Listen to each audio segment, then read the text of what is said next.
Hi, everybody. Or hello, friends.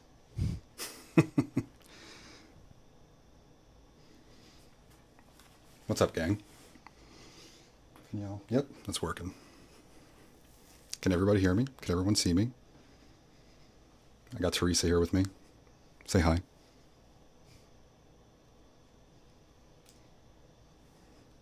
You gonna say hi? Me? Yeah, you.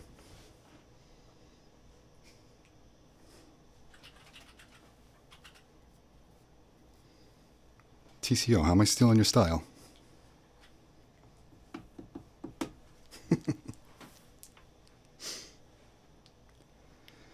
All right, so what I wanted to do was basically bring you guys on a quick tour of my rig, how I make music, how we do our thing here. There's a little bit I can't show you just because I can't get that camera to like turn around and look at the interface or see the sub 37 over to my right over here, but you guys know what's up. So, all right, I'm going to start. See, how's that look? It looks like it's working.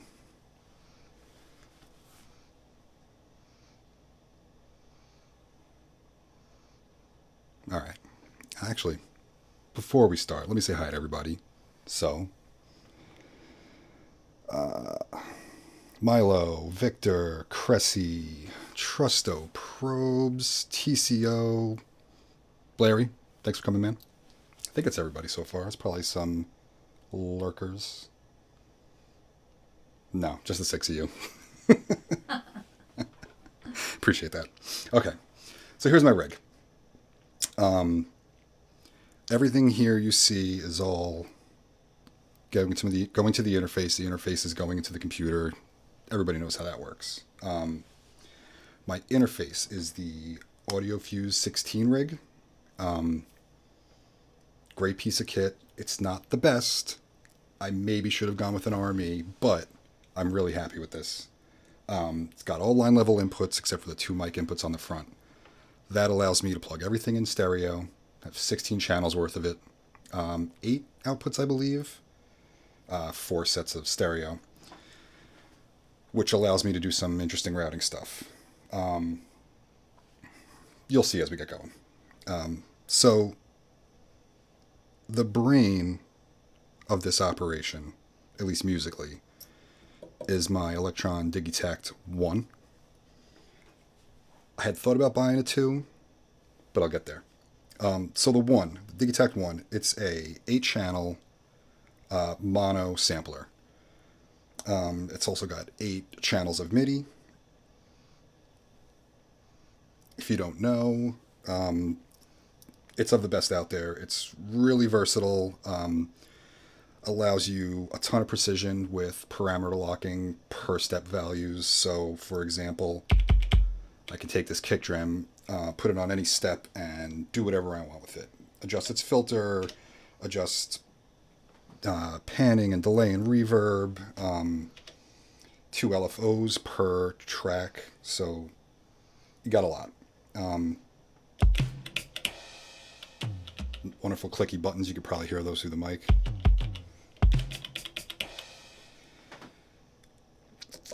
So mostly I use that now as what you hear.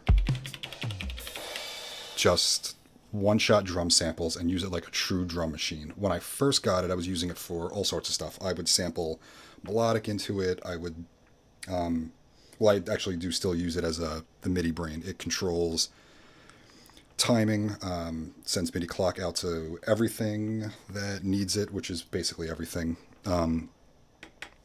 It's got a great song mode. I use that for when I need to use a song mode, which we have a live show coming up, and for ease of use, being able to do a few other things, I've pretty much put everything in a song mode. So, for example, I can just press play. It'll just play this song. And then I can do things like use the audio track to control real-time effects. Stuff like this.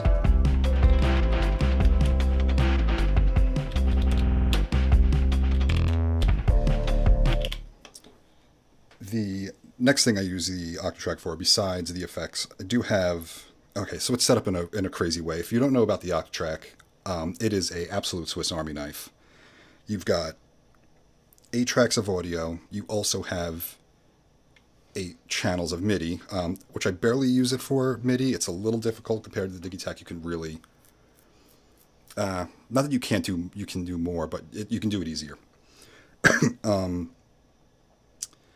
The other cool thing that I can do with the Octatrack is real-time recording. It has, so like I said, the 8 tracks of audio, but it also has 8 tracks of recording space. Basically, any track can be playing audio, but at the same time, it's got a recorder on it. You can record in real time, and when you select it, you can set up triggers to automatically grab snippets in any length you want. It'll loop them in real time. It does a lot of cool stuff. All right, what else we got? I made notes.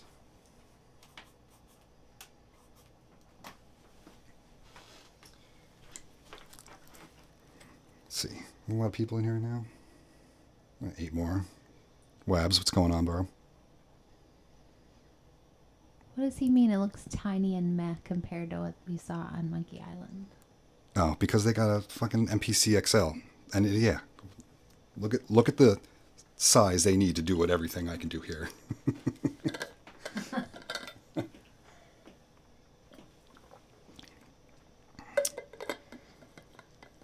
Chris is Moss. Is that you? Look at this strong guy. Yeah, that's Moss. Everyone say hi to Moss. His name is Chris in the chat, and I play video games with him. Okay, so the new star of the show is the Tonewerk. That's this guy right here. Again, 8 channels, just like the other Electron boxes. What this does is it's a multi-sampler. So you can do the same things you can do on the Digitact. You can just record one-shots in, or simply play. Let me pull something up. Here, this is from that song. This is a sample of this Yamaha. So what I can do with this is play it chromatically. What are you laughing at? Love this Roman Reigns podcast. Oh, Jesus Christ. So this is on one track. I'm playing this same Yamaha sample. I don't know how well you can see. Probably not that well. If you can see the screen, the lines going across. That's every time I play it at a different speed. But what's really cool about it is I can come here and select a multi-sample. I'm going to go for one of my favorites. Gotta find it though.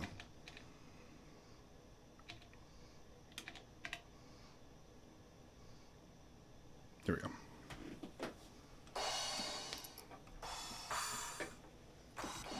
That's supposed to be playing this. I don't know why it's not. So I'll just play it here.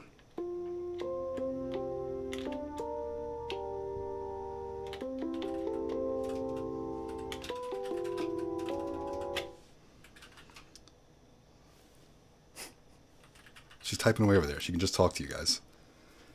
I thought I was muted. You're not muted. You guys can hear her, right?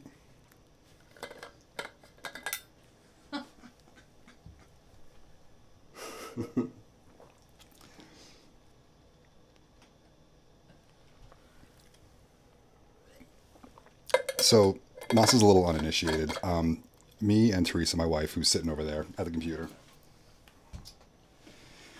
we're in a band together. It's called Upstate Downstate. Basically, she does a lot of singing. I do a lot of pushing buttons. In short, we used to be in a band together. But after we got married, we moved to central Pennsylvania, so we couldn't be near the other guys in the band anymore. We wanted to continue to make music. I started buying gear that lets me and her just make music, the two of us, basically get a full band sound out of just 2 people. That's how we got here. It's a lot of fun. It gets expensive.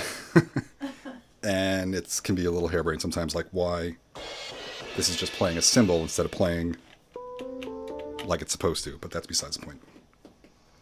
Anyway, back to the Tonewerk. So the multi-samples, that's what you're hearing here. What that allows me to do is sample any instrument I can plug into it in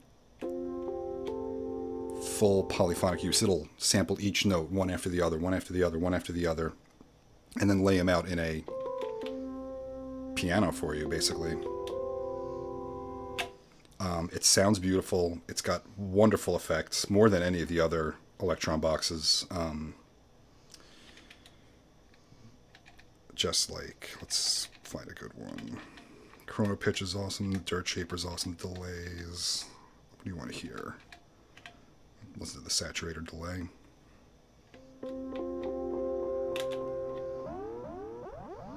Where is that? Was on dotted eighth.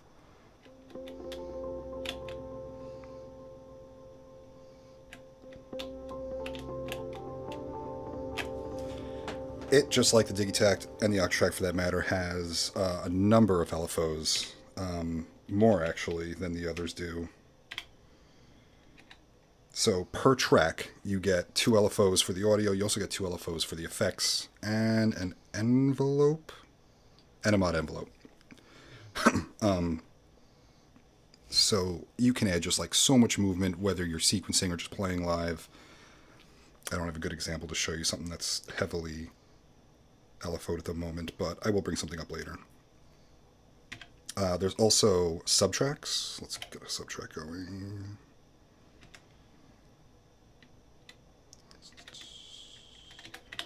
Subtracks act like a single Digitact on a single track. So you get, on one track of audio on this box,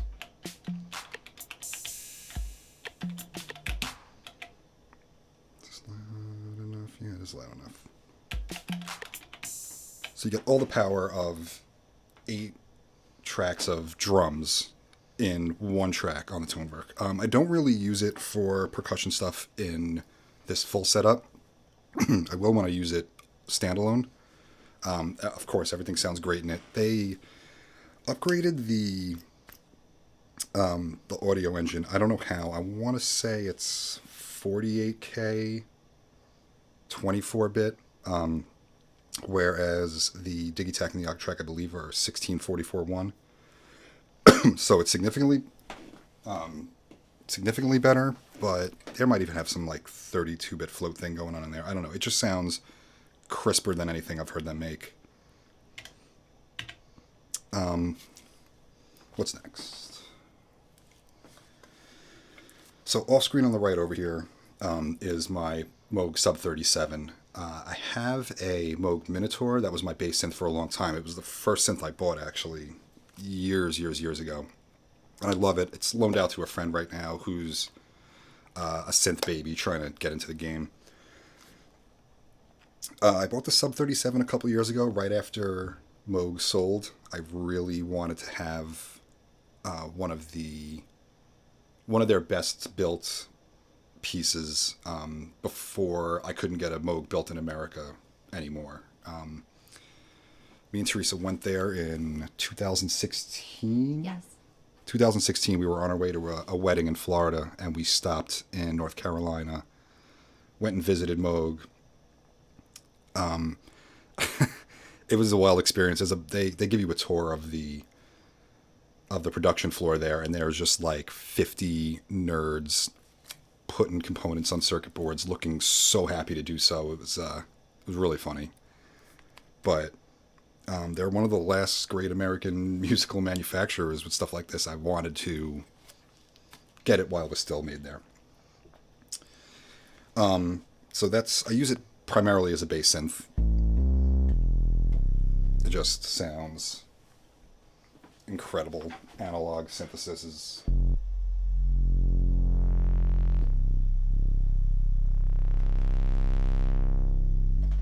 She thick. She thick.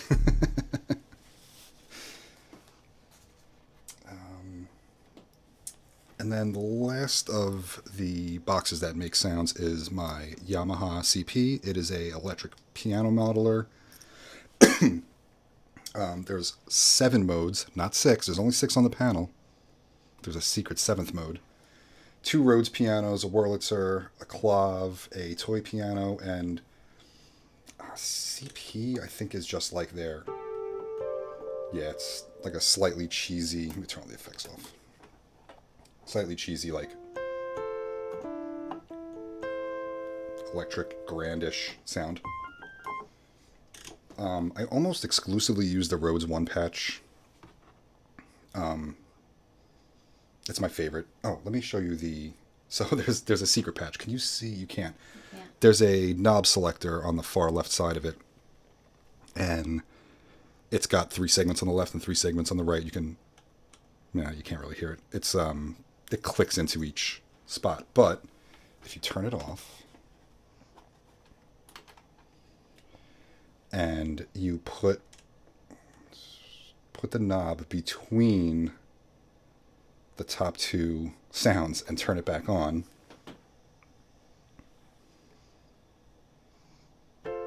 you get a true grand piano.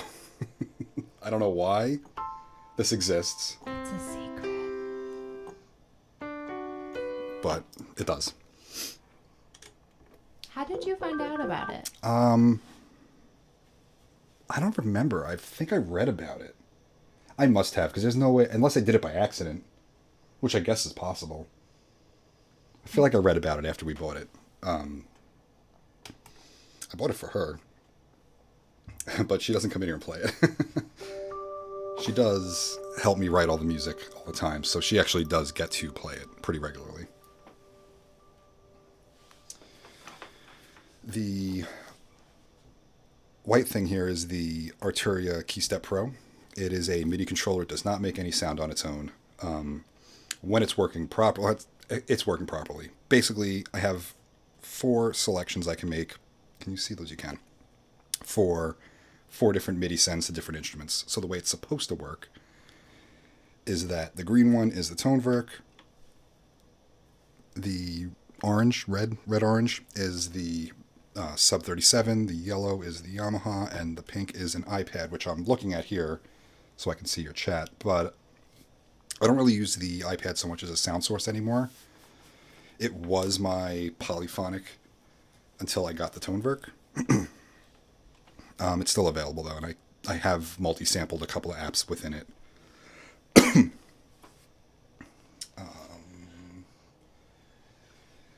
I have my guitar, my pedals, a couple of basses. All that's wired in also.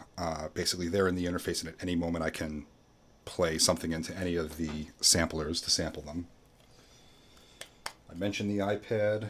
Over here on the left, you can kind of see this guy right here. That is the Empress Zoya. It is a digital modular playground. It can be a single effect. It can be an entire effect board. It can be a polysynth. It can be... Shit, I have a patch on it that just rolls a 20-sided die for me. Doesn't make any sound. I hit a button, it rolls a 20-sided die. Next to that, which you can't see, I can't really move it, I have the MXR Layers. It's like a reverb with a freeze built into it, that 3 freezes actually, and it can like make, basically it's a pad machine. I gotta set this to do what I want.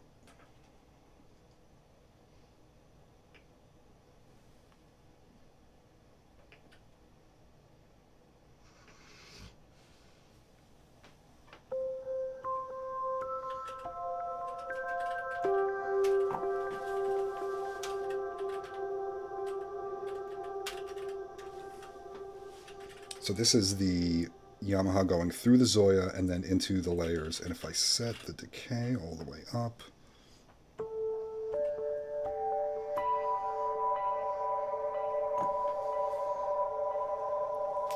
it should just sit there forever.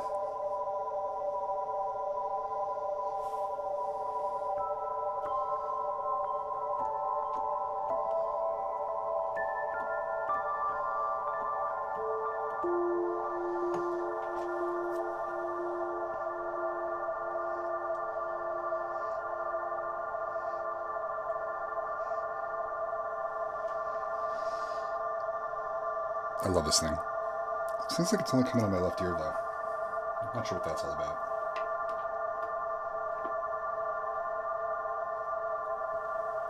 They must have reset. I had it set to stereo.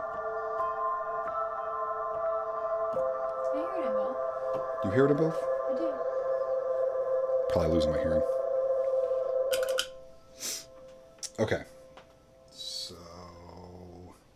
that's kind of everything. The only other thing I should mention, I have 2 microphone inputs on the front of the AudioFuse 16, so I can also route vocals into everything at any time. So I haven't even barely looked at chat.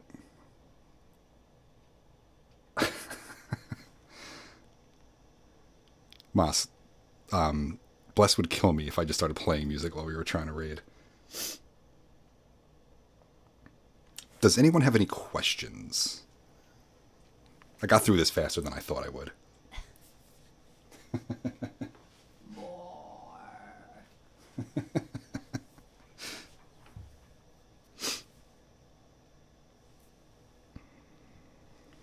Come on. You guys gotta want to know something. They already know. They do already know. I'm talking to a bunch of pros here. And bros. And bros.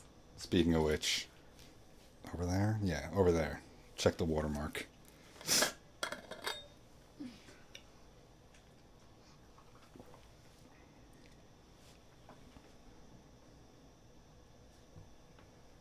Cress, you want me to start over? Is that what you want?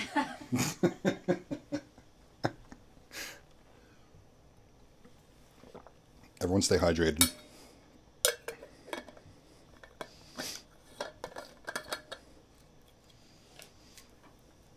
I'm just going to scroll through chat and look at what you knuckleheads are saying.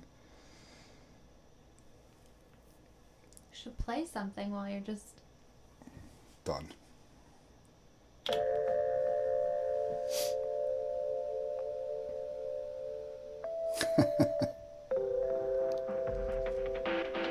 Appreciate that, Rabs. See that.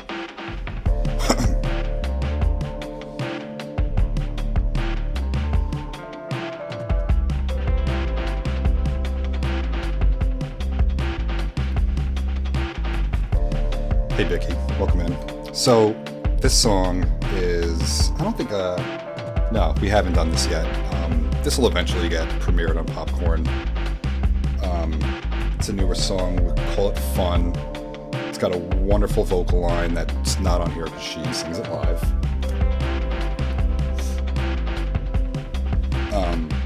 It's actually slightly unfinished because currently the Digitakt is sending the bass notes to the Sub 37.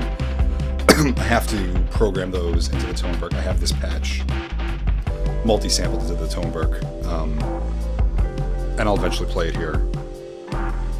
Cressy is asking how's the Toneberg fitting in? So,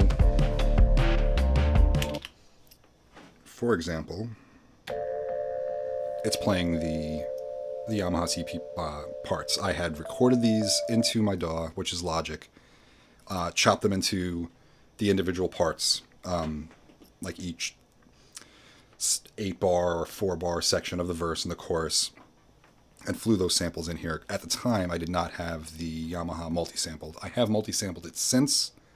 I had like a lot of piano. You want nice long samples.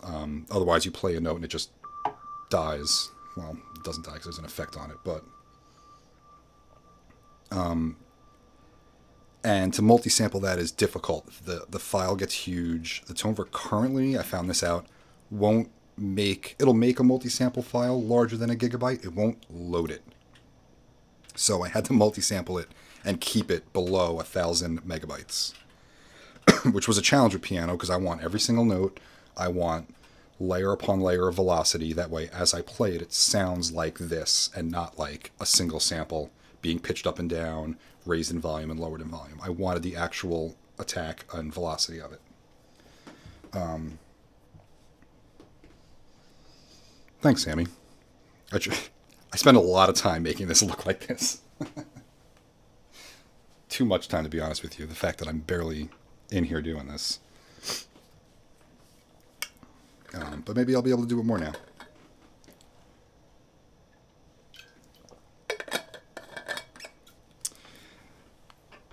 For this song, the other thing the Tonewerk's doing is, let's find it. No, that's it. Gotta go to the right pattern.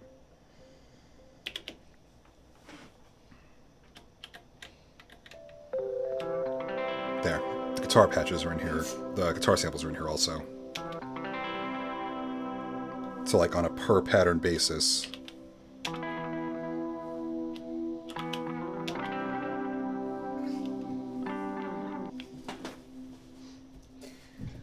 Sorry, Frank's giving me the eyes. My dog's been asleep on the couch behind me this whole time. He just woke up. Can you I think it says downsample. Can you downsample to save file size? Not within the unit. I could sample elsewhere and bring it in, although I wasn't able to make that work either.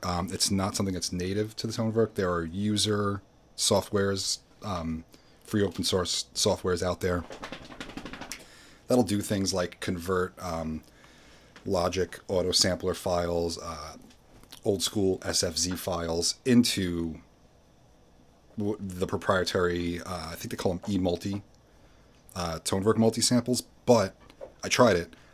They wouldn't load. I don't know what that is yet. I'm waiting to hear back from someone on one of the Electronauts forums about it, because I do want to make a better version of the CP multi-sample I made. But let's get back into this song.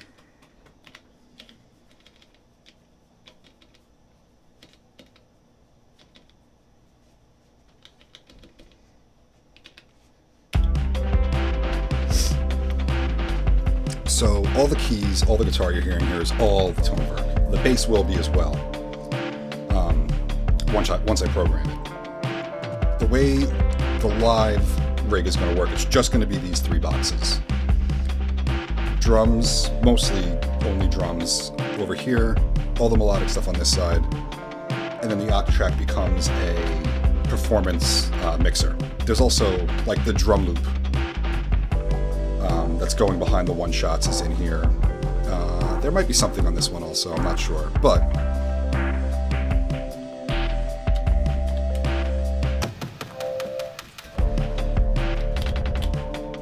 do a lot of fun stuff with this. What I'm doing is basically there are two scenes on the Octatrack. The scenes are user-defined. You can program whatever you want for all 8 tracks to one button or another button. I select from one of these 16 scenes here, and then when I move the crossfader to it, switches to those effects in real time. And then I go back to A, which is unselected, and it's just the dry audio. This is a template made by a really cool Electron guru. He's a content creator. You'll find him on YouTube. His name's EasyBot. Anyone that knows Electron stuff well goes to him for all sorts of stuff. But these effects are his. Basically, I can choose one of 4 parts. Each part is 16 effects. And then I just move the crossfader whenever I want, go back and forth. They're all predetermined. They are taking the audio from the Digitact is going through one side, and from the Tonewerk the other. Some of the effects only affect one side or the other. For example, I believe this is it's a high pass filter. 10 is a low pass filter. Some of the time-based effects will only be on one side or another. Most of these are affecting both.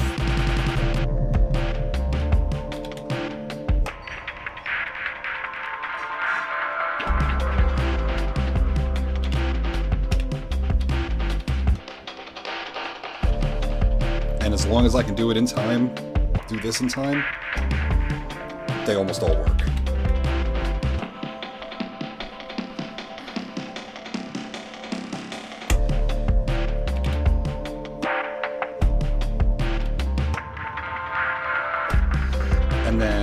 feature of the Octrack that I love that's built in is a delay timer.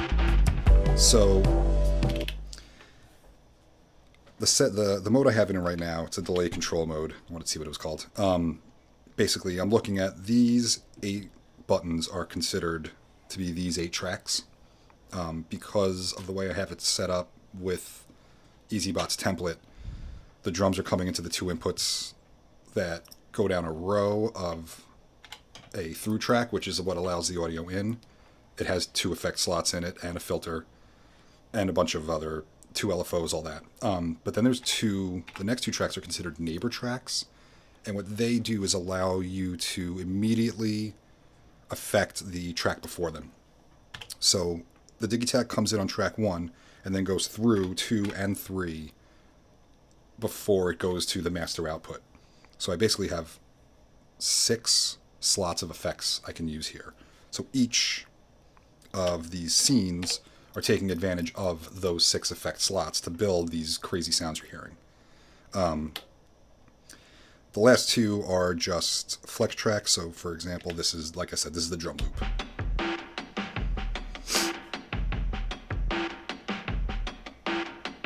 So I have that drum loop in here. I've chopped it up to play the pattern that I want it to play, which is pretty similar to what it originally was, but not exact. And that's how you end up with this drum loop once it gets going.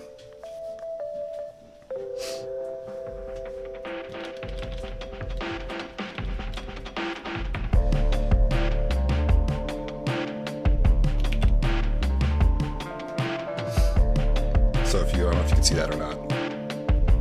Oh, actually, this is not chopped up here. I believe it is in the chorus.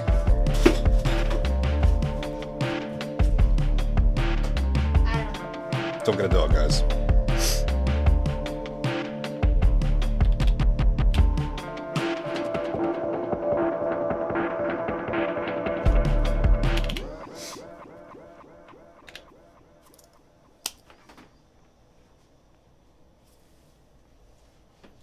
Super vibe, you like it, Sammy? You should hear Theresa singing on it. She's so good. What are you doing? Frank's in trouble.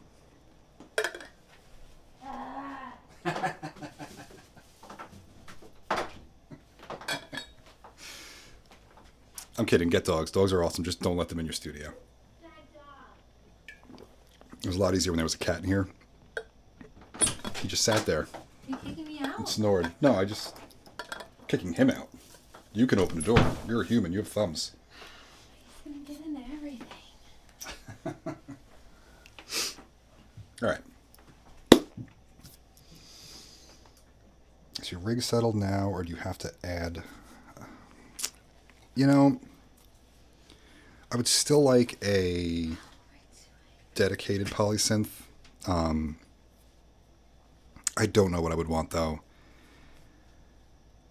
It'd be almost a waste to spend a lot of money on a big flagship style synth. I would love, I was looking at the Nymphs before I bought the Tonewerk. I love the Artemis.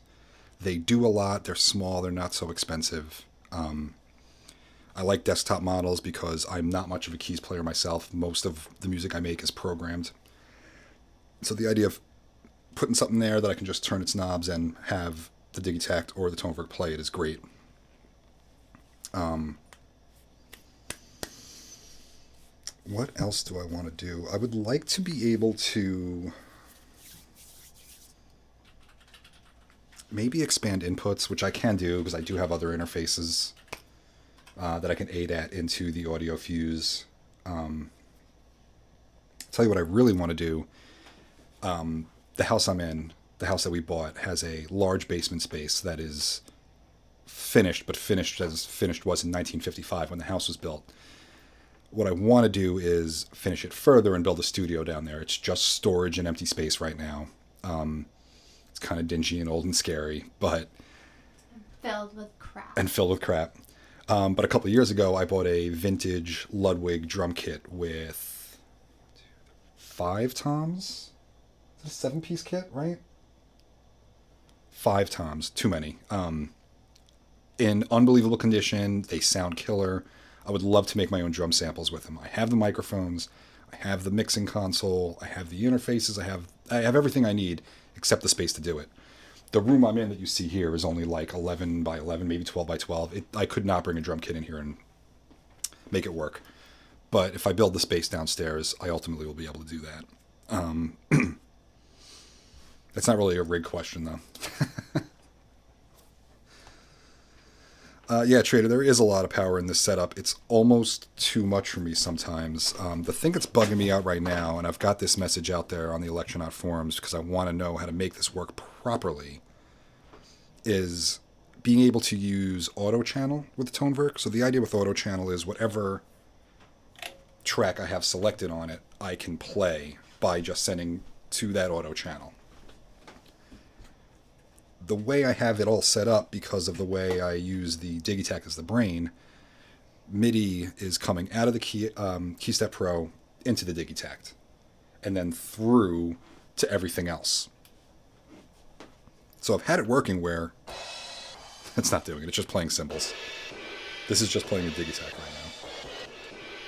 now. No idea why. It shouldn't be. But I'm not going to get into MIDI settings on stream. But the idea is to be able to press a button, like it works for the Sub 37. It does work for the Yamaha, but it's also playing the ToneVerk. I don't know why. It doesn't always do it. Sometimes it does, sometimes it doesn't. It doesn't seem to matter what I set the auto channel to, what channels I set each of the MIDI tracks on the Digitakt to. Again, sometimes it works and sometimes it doesn't. It could be a unfinished thing or a bug in the ToneVerk. I don't know as of yet.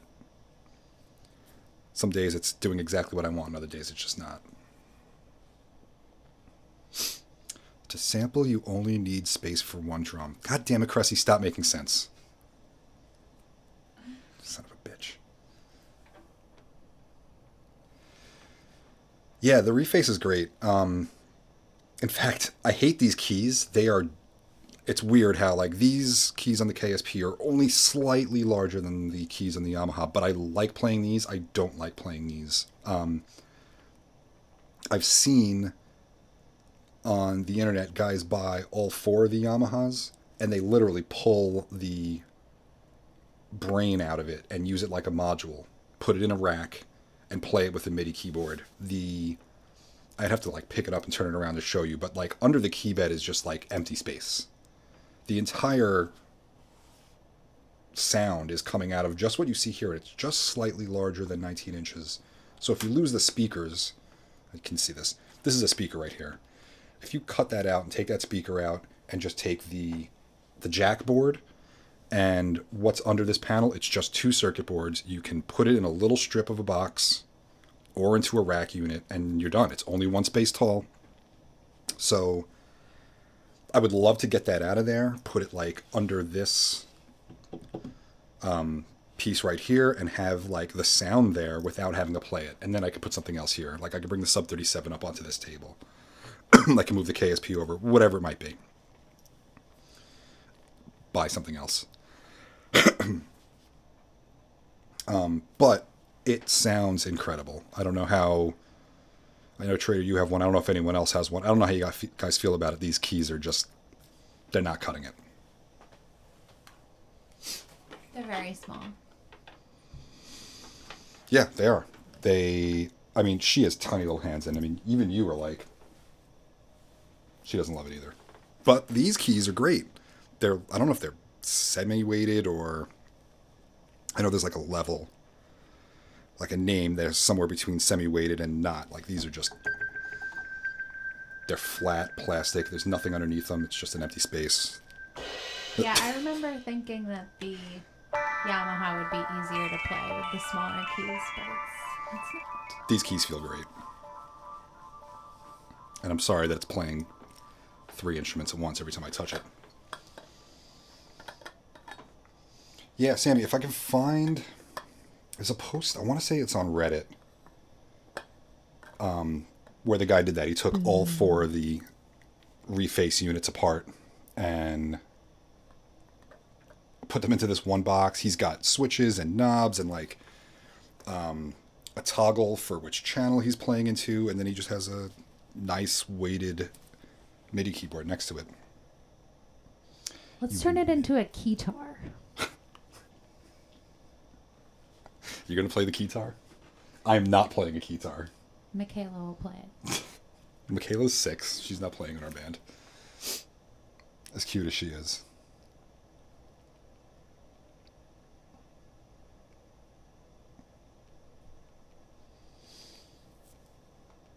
There's a YouTube vid of a guy making CP into a module. That's wonderful, Trader. If you know where that is, send that my way. I would love to look at that. Yeah, I know Yamaha does so much sound-wise, Cressy. I wouldn't be surprised if it was different just because they have so many piano sounds they can work from. But, I mean,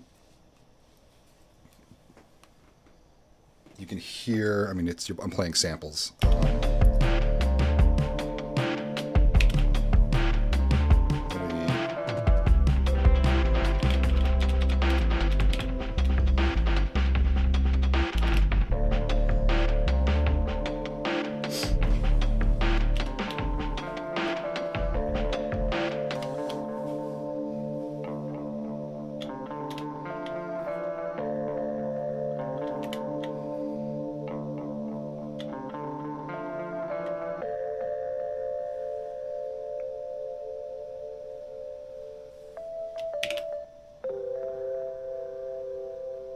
Yeah, I love the way that sounds. That is the drive course and a little bit of the delay in the Yamaha itself. And then the Zoya patch that like a multi-effect patch I built for it, which is just a delay, a reverb, a stereo widener, and a lo-fi speaker to really like push that drive. The drive only comes after everything. So that's why the attack is clean.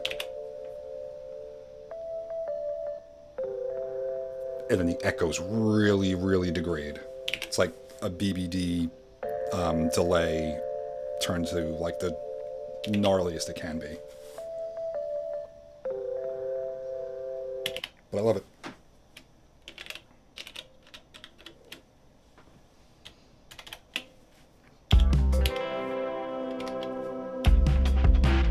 Okay, I wanted to make sure everything was playing again. Top-down shot of the Coke bottles is smoking. Can you see them? Lean back. My vision's not that bad. These are Coke bottles. Whatever, man. You guys love talking about my glasses. They're so popular.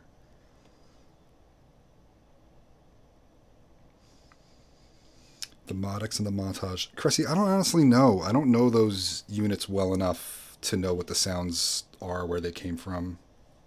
I got a buddy who has a C-Track. I know you have one as well. I mean, you tell me, do they... Turn the effects off.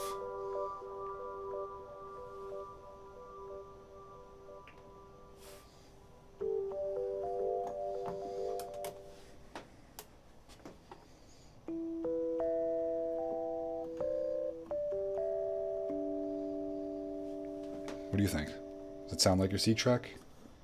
Does it have a electric piano in it?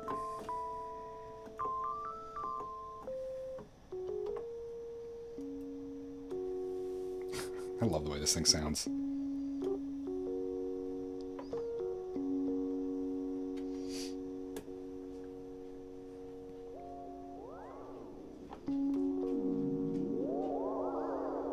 And I mean, it's got a real...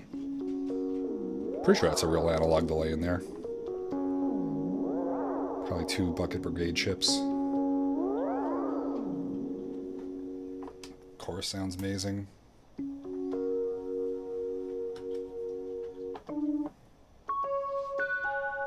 Can you tell I'm not a keys player?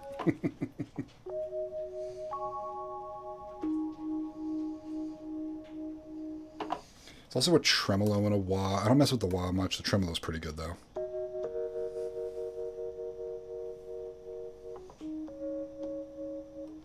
Yeah, also, I have a dead key on this thing. I don't think you can see it. Maybe you can. Yeah, it's the first key you can see on the screen. What's that all about? This thing that barely gets played and that one key doesn't work? Whatever.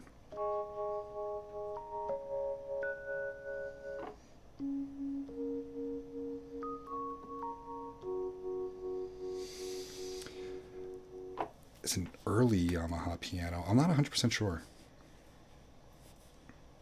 Yeah, Trader, this thing just, it's, the sound is, for 350 bucks? Maybe less. I don't remember when I first got it. It might even be less now. This tiny little package, and the sound's massive. The clav sounds great. I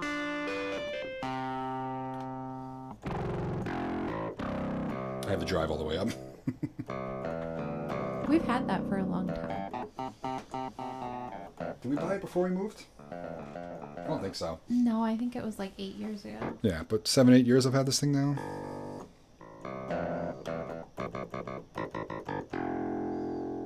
And I have a real Rhodes downstairs. I have a Nord Electro too. I love the way this sounds. I don't even touch the Electro anymore. I would love to get the Rhodes going because that sounds better than everything, but it's a fucking Rhodes. It's enormous. It's bigger than this table. It's old. It's beat up. It smells. It smells.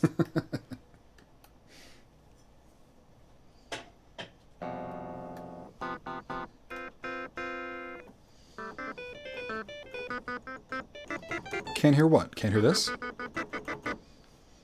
it not loud enough?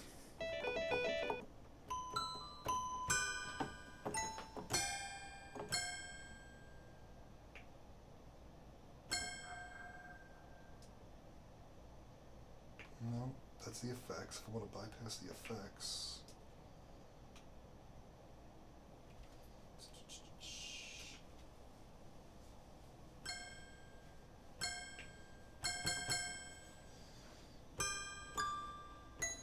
No piano.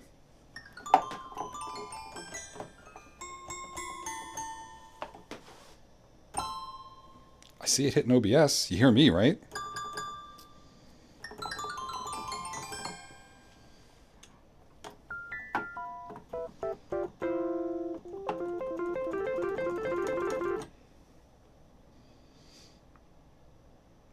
Yeah, I agree, Trader. Why put it in there and then hide it? I don't know what they were thinking. I don't know if it was an accident. The one thing I did read was that maybe it's like the base patch for other patches within the unit. So like, instead of having 6 sounds in there, there's like 3. And they build 2 or 3 of them build off of the acoustic piano patch. But like, none of these sound like an acoustic piano. Like the closest thing is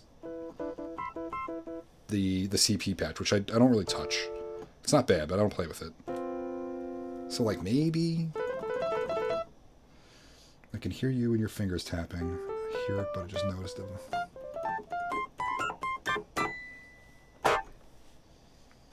Turn the drive up, the effects back on.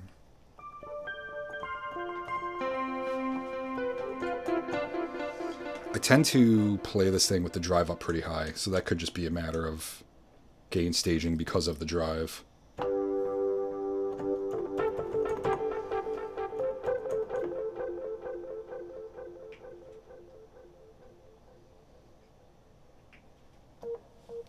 Turned it up anyway. It's screaming loud for me. Got a lot of streamers in here. You guys know how it is. You can't hear what you guys hear. It's annoying. Clean your ears, Cressy.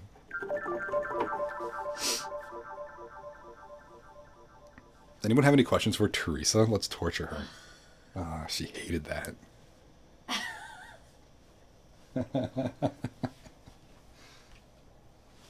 Theresa, how much... You totally misled me and told me that I would be muted. I said you could be muted. I can mute you if you'd like. Your adoring 8 fans want to hear all about you, Theresa.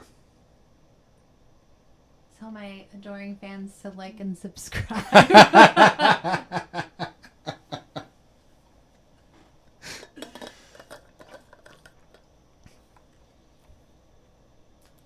Cressy wants to hear you sing. I can't. She did complain about her voice before I even got her to come in here today. I ate too much chocolate. Did you guys all buy snow weather snacks and then eat them all before the snow even got there? Because that's a thing people like to do. You guys want to hear this whole song without vocals? Cressy is asking if... I'm guessing if I'm happy with the vocal setup. Or just the setup in general? I mean, answer both questions, whatever. I'm happy with it when it works. Classic.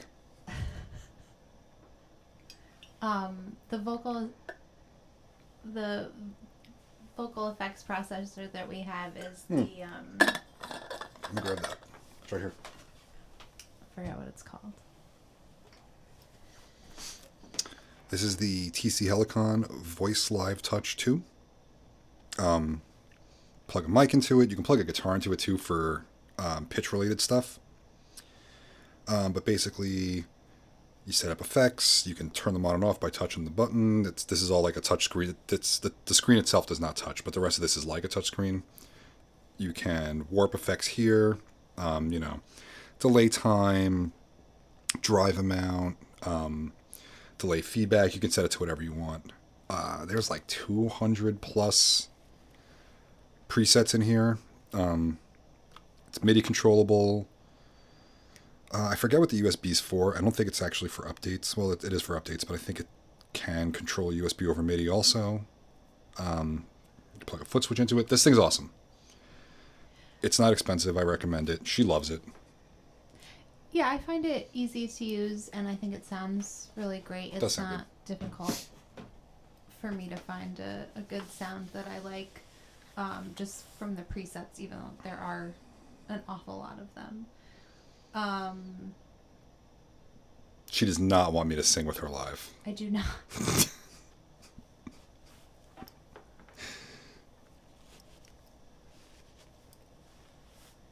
There is a doubling effect, and you can go in and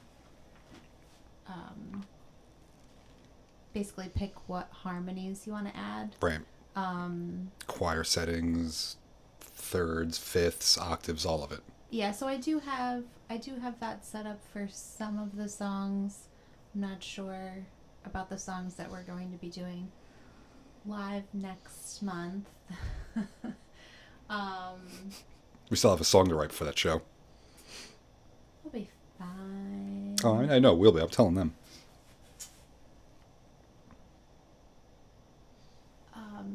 So yeah, I mean, I think eventually we'll probably try to do a video on, just the vocals and the effects that we're using. It's in the works. I would love to do a practice stream.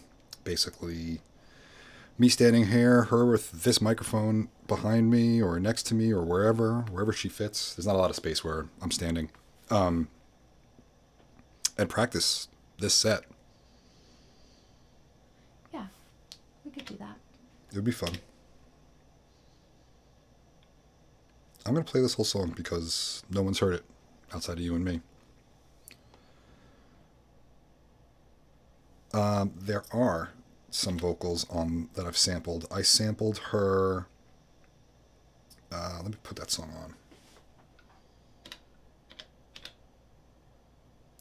on. You guys have heard this. We played this. I had mixed this down and submitted it for Popcorn Night.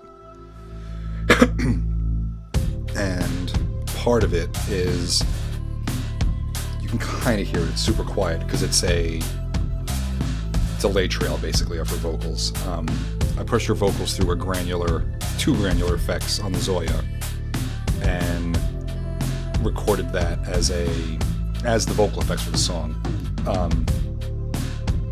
So I just brought that sample into the Toneberg for the live thing. When she sings, it'll just sound like a delay trail. I'm not even sure how well you can hear that. It's super quiet.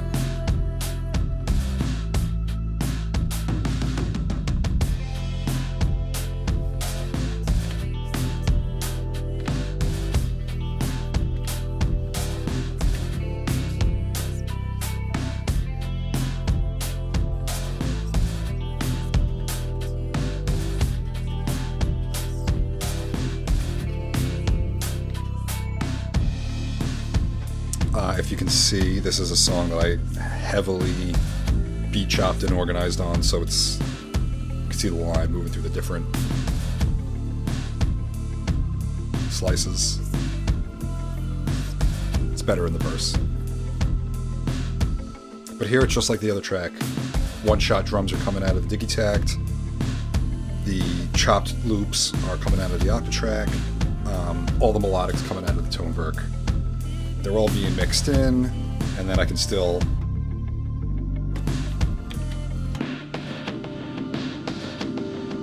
fuck with this awesomely fun stuff.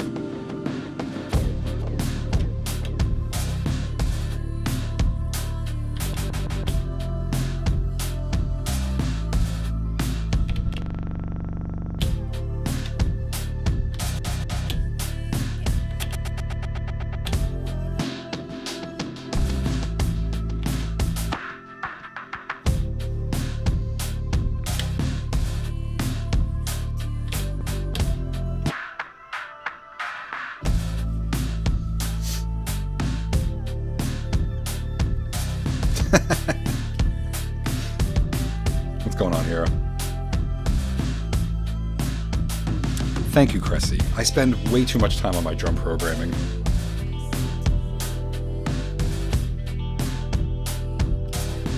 In fact, I can show it to you.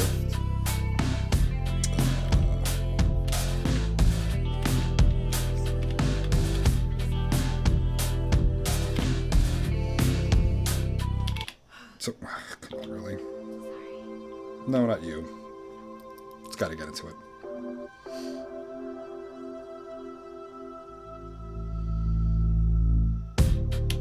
Okay, so what you're looking at here is one of 4 pages of 16 steps. So 64 steps in total. You can browse through them here. Each of these red trigs are playing a different sample slot. So that whole drum loop, which you can see here,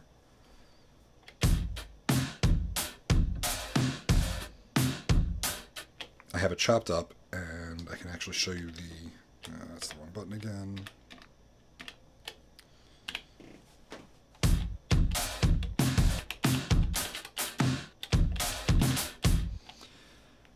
So I'll find a drum loop I like. I'll chop it up either. Usually I'll start with an auto chop and then I'll go in and I'll move slices around depending on what I like. Sometimes I want 2 sounds instead of just one. But then I'll just sit there and painstakingly, like, come in here, press a button, select which sample slice I'm using, go to the next one, pick a different one, make all 64 steps, and then loop through it and listen and listen and listen and go, okay, no, I can change, the downbeat of the second bar from this sample to that sample. It takes a long time, but you take that care to do it, it makes a difference. So per song, you dial up a project for the song in each box. So writing, yes. For the live project, no. I could. We have in the past. The Digitact loads pretty quick because the samples are all small. The Octatrack can be longer if you have loops on it. The Tonewerk takes forever to load a project. I could not finish a song, press stop, find the project, hit yes, and wait 2-3 minutes, maybe.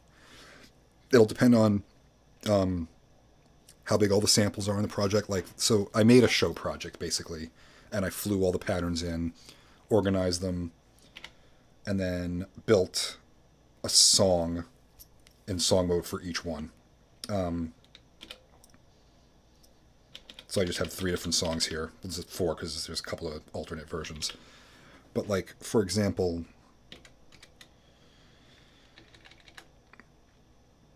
there's already 1,200 megabytes worth of samples in this project just on the Tonewerk. And it's not playing full loop. Well, it's kind of playing full loops, but not really. It's playing clips. Kind of using it as a clip launcher. But there's also two different sub 37 multi-sampled patches in this project. So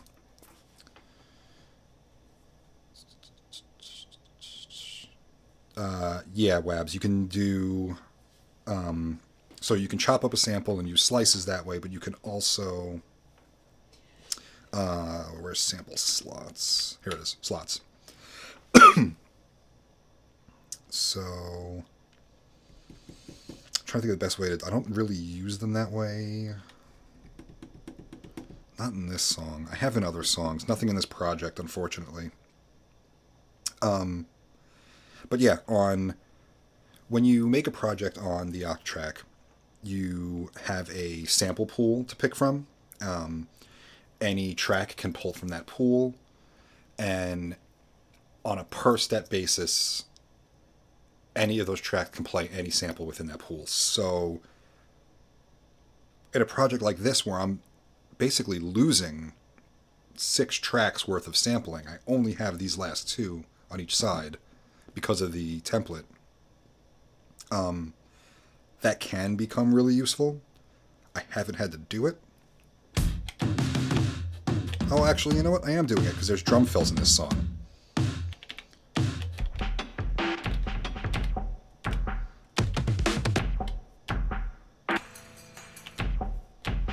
These are all the different drums that are in this project. And they're all on this one track. So within a pattern, yeah, like step 1 can be step 1 could be this, and step 2 could be this.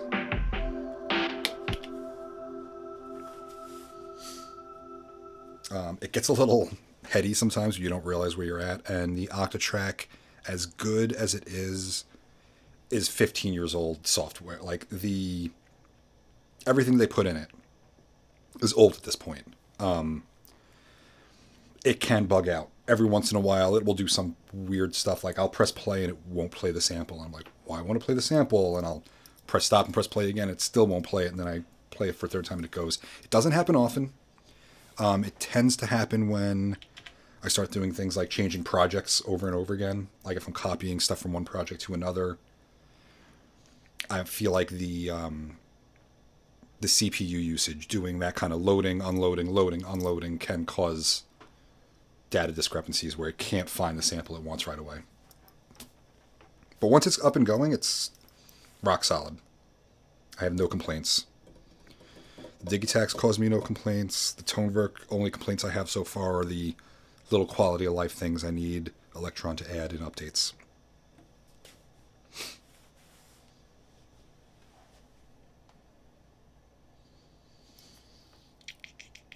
So personal dial up a project for the song on each box. I answered that.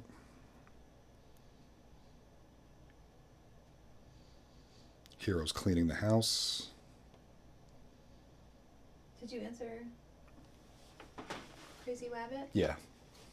Yeah, he was asking about basically what people call sample flipping. Sorry, I blacked out. She doesn't like to listen to this stuff.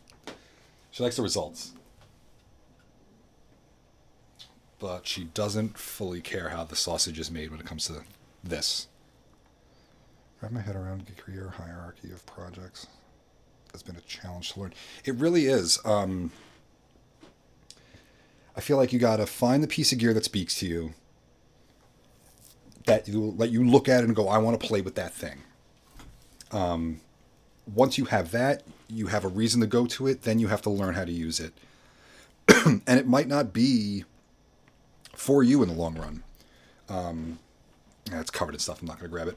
I started with a Novation circuit, the OG circuit. And I like it. I still like it a lot. Like a guy like Jervis uses the circuits like nonstop. It's a wonderful piece of gear. It didn't do everything I wanted. It didn't do it exactly the way I wanted it to. I wanted to be able to sample in as opposed to having to connect it to Novation's website to load samples into it. I hate that kind of thing. I just want to plug in and hit record. Cressy. We can't all be retired, bro. We're in negotiations of our label.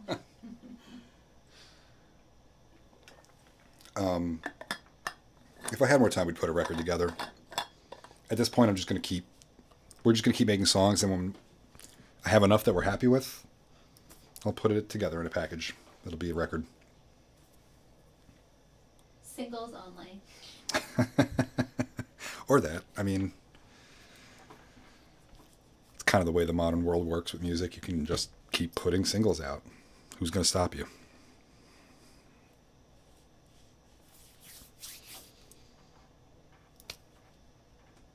All right, how long have we been at this? Hour and 7 minutes. You guys want to hear a whole song? You want me to shut up and go away? I'm getting hungry. And so is Frank, apparently. Oh, you're back. He's back. Fine. You hear his tail hitting me?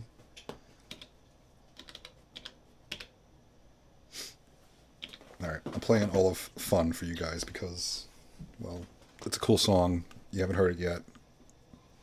No rules. Rabbit gets it.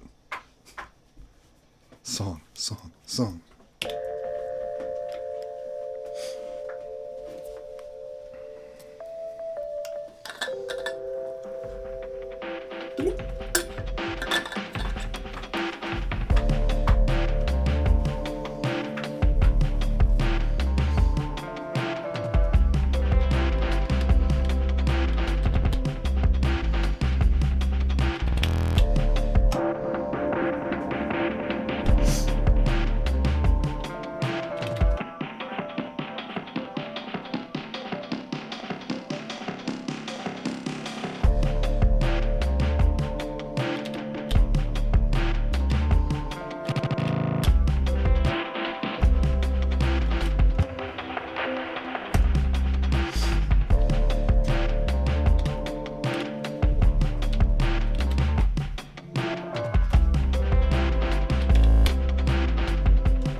Bass.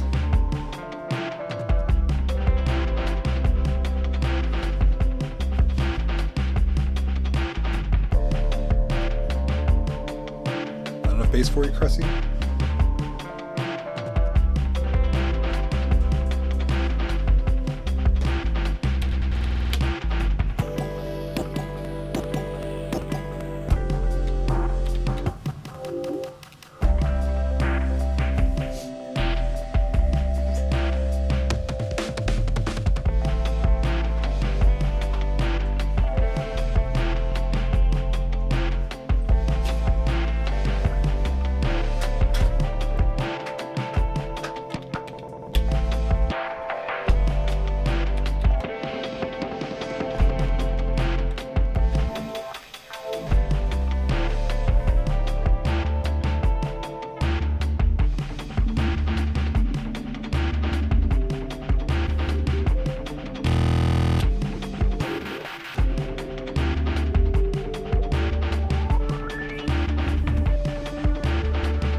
Thanks, Webs.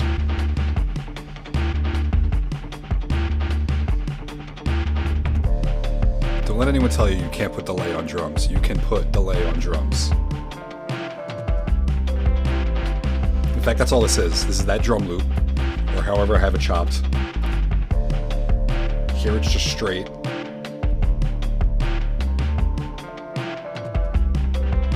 here's a delay on it. This started with me just adding a delay on a scene, going back and forth, saying, man, that sounded great. How do I use that? Ended up here.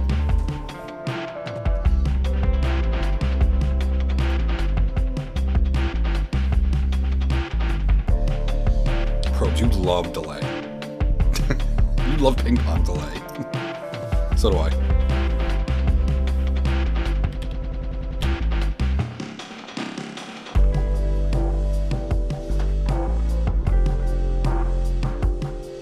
You're about to do that to you.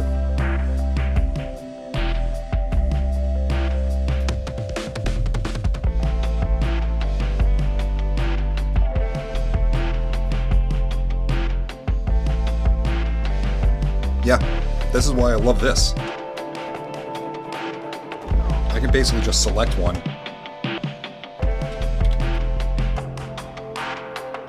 No idea what it's going to do half the time.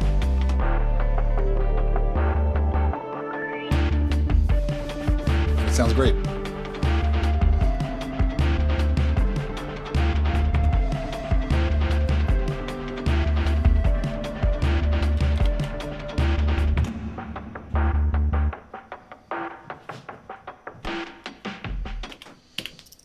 That's the whole song. Yeah, the one complaint I would have about the EasyBot template is he makes techno and high energy, high BPM stuff. I tend not to. This song is sitting at 154. That's pretty fast for what I like to make. I sit in the boom bap range a lot. I'll sit between 80 and about 110. So a lot of these effects don't hit the same on something that slow. Sometimes they work, sometimes they don't. I like to use polymeter and polyrhythms, so that doesn't always work, especially the ones that are time-based, because if I have a 3/4 or 6/8/4, the chops just like, the rhythmic chops lose it. Thanks, Chris. Yeah, Labs, I like to do that too. I try to use delay feedback when it'll self-oscillate as a instrument. If you go back in the videos and you look for Just Too Much and listen to that, there's like an A and B part to the verse, and the B part is just the key part from A in a never-ending self-oscillating delay loop, where I like stop playing the keys and just let the delay trail do its thing.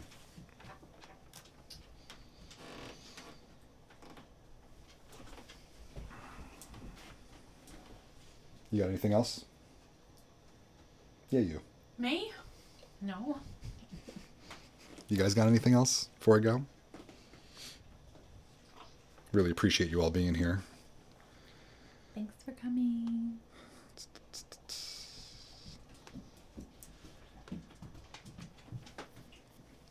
If you don't know, there's a logo up there. BroSynth Network.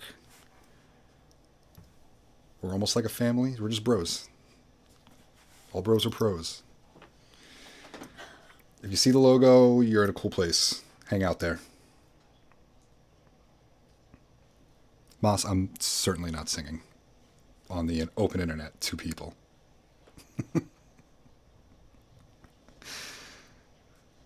No problem, Chris. Thanks for being here. All right. We're going to get out of here. We're going to go eat. Check out all the friends. You know them. Most of you guys do stuff. Go check out Crazy Rabbit streams. Go check out Chris Head's music. Go check out Probes' music. Who else was in here? This World Needs a Hero. He's streaming like every day. His stuff's awesome. I wish I was up as early as he streamed because I love watching it, but streams aren't fun after they've happened already, so I miss a bunch of them. Trader to Living, making really cool music, streaming and chatting about fun gear and skateboarding, which is awesome. Who else? Synth Samurai. If you don't know what he does, I don't know what rock you're living under. You should get out from under it. Is that everyone? Oh, Trusto was in here. If you don't know Symptoms of Reality, you should check it out. They just bought an MPC-XL, and it's huge. Even Trusto's big ass can't make it look small. Going to be doing a lot of stuff with that. And he's going to be asking me and Cressy a million questions with that. It's most of the people I think make stuff. Victor makes awesome music. Go check out Victor Cyberpunk. That's everybody. No, Milo's in here. Milo makes cool music too. Check his stuff out. Probes is saying Teresa's name. That's all he's saying. He spelled it wrong. Oh. The first time. I think he was just correcting. All good. Thanks, guys. Really appreciate it. See you next time.